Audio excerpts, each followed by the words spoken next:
Okay, this is a follow-up to the fraud that was perpetrated against you by your live birth certificate, by having a last name being attached to that document.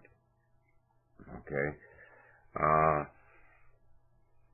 The presumptive death certificate was not issued until basically you signed up to go into school, right around being 5 years old. You will find that time identified in 22 CFR 72 Section 6. And that basically, at that point in time, it was a counselor that the Consulate Department of the United States of America, basically they were the ones that issued that presumptive death certificate, because the local authorities had stated that you were running around using a last name, so you were essentially dead.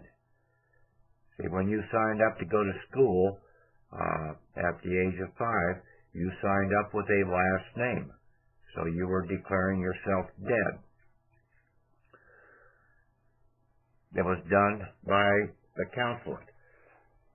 You have to go to the Bureau of Consular Affairs, U.S. Department of State. That is for the United States of America. That is for the land. In America, or in the United States, there are two nations here. One is the United States Corporation nation, which is the fictional nation, and then you have the United States of America land nation. We were born of the land, but we've been declared to be missing from the land, presumptively dead. We have to come back in and we have to identify ourselves. Now we have to go to the consulate office and basically have the records updated to reflect that fact. The consular office, from what I was able to ascertain and looking at it, the U.S. attorneys at the districts are American, United States of America counselors.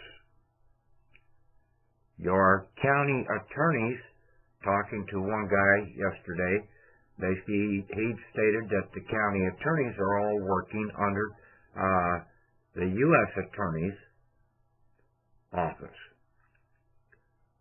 But they would be working as counselor agents.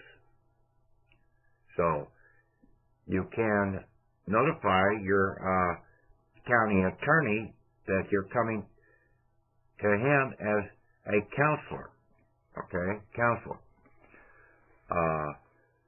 There is another document that I have out that I'm going to be posting to one sheet, arresting a non-U.S. citizen. See, you are a non-citizen national. You cannot vote, so you are a non-citizen. As a national, okay, from the United States of America. The only people that can vote are the U.S. citizens for the corporate fictional government. So you are a non-voting member, shareholder of that corporation. But you get out here and you control the purse string to your assets away from them when you get identified properly.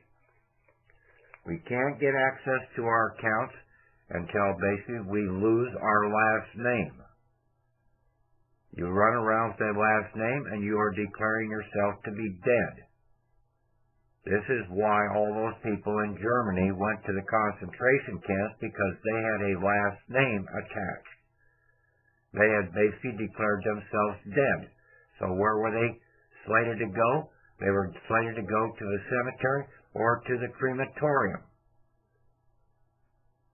They made the choice. That's the way the powers to be were looking at it. So, then when they got exterminated, then the funds reverted back to the state. That was how the government was funding, because see, in the 1930s, all the industrialized countries out here, Germany, England, Italy, France, Spain, America, I think there was 11 altogether. They all went into bankruptcy. Okay? They didn't go into bankruptcy because they were already bankrupt. Is what they did, they took the national treasury of the country, divided it up into individual accounts for the people of the country, and then gave it to them, but they had to sign up with a last name when they did that.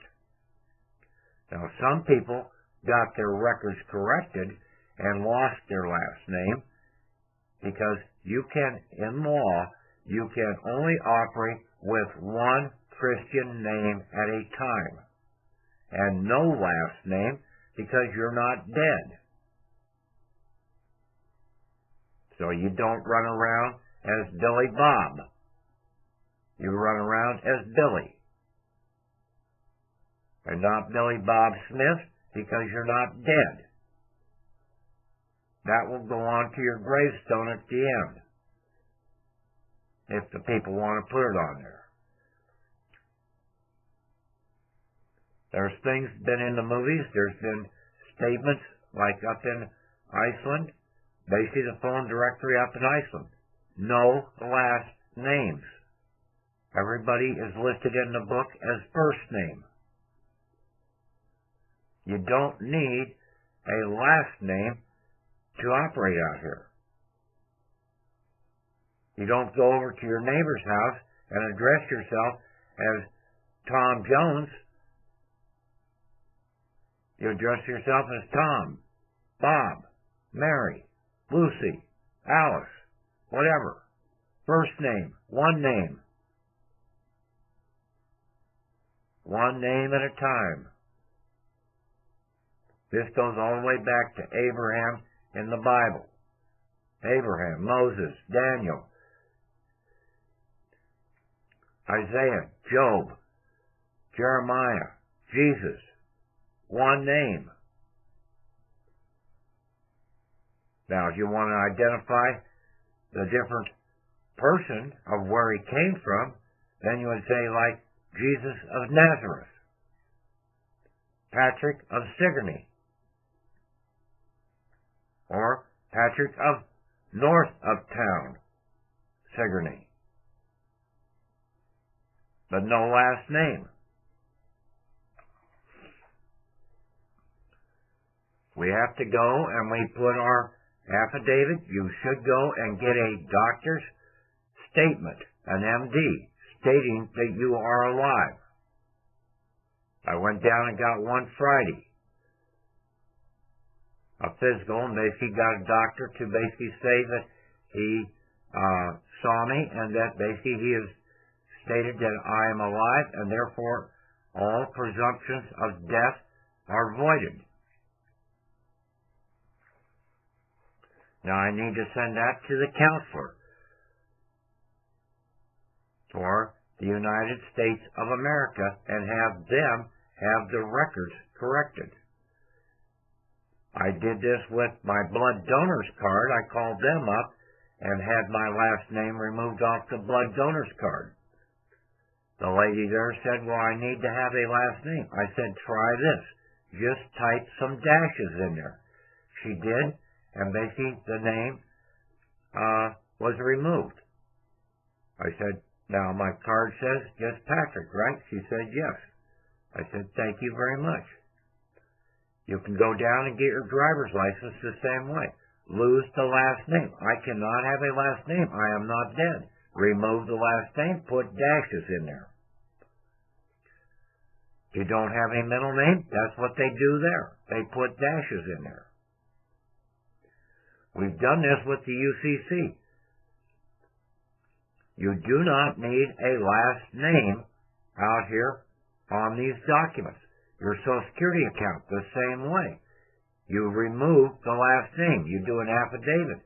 All you need to do for a change of name is state what the name was previously, what the new name is, and basically why, and you're coming in under an affidavit, putting it into that Social Security Administration, telling them to change the name. You have the right to change your name on that. Read the instructions. There's only one little paragraph and then only one sentence that basically says something about changing your name. Then when you go into the Social Security account and change your name, you're not coming in as a U.S. citizen. You are not a fiction. You're going to mark the box. Legal alien, allowed to work. That's the only other thing that is going to be slightly different. You don't need to put down ethnicity or race on there. Those are voluntary. You should have some sex, so you're either male or female. And then your parents' name and stuff, pretty much it's pretty self-explanatory after that. Get that put in.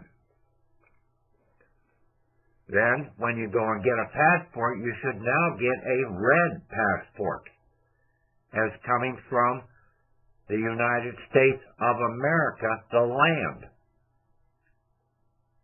Not the blue passport, which is the fictionary, the la land passport.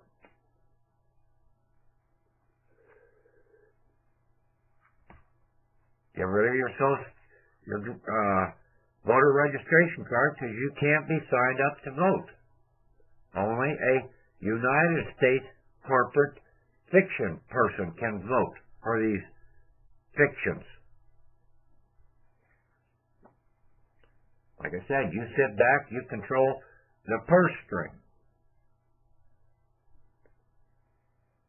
So I've got a document up there about if you're arrested, okay? Arresting of a non-U.S. citizen. You have to contact the Consular Notification Process, the Bureau of Consular Affairs, U.S. Department of State. You can put your notification in there to them to change your birth certificate, and they got a fax number, so you can send it right into them, or you can go to your local U.S. Attorney's Office, and that you go in there addressing them as the Consular Affairs, okay, for the district. So, yes, in this country, we have two nations, the fictional nation and the nation of the land. And then, like if they have any court cases, you turn around and you do it under the will, a foreign will. You assign that to them to take care of it, to take it into probate. I'm putting a document up there with several things about foreign. A foreign will. A will made and executed in and in conformity with the laws of a state of the Union other than the state in which it is offered for probate. So you're coming from the land, you make your will, and then you present it into the state that is that it has to be offered for probate. They're the dead world. They're the probated world. You have to put it in there, and basically, it's a foreign country. It's under foreign laws. Those laws do not apply to you. And when you get your identification cards and driver's license with no last name, they cannot probate or charge you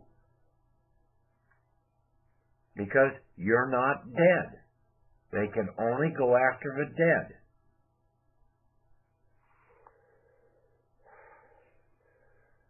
I hope that this helps a little in people coming around to understand what's going on. See, we've got conflicting presumptions and conflict of laws.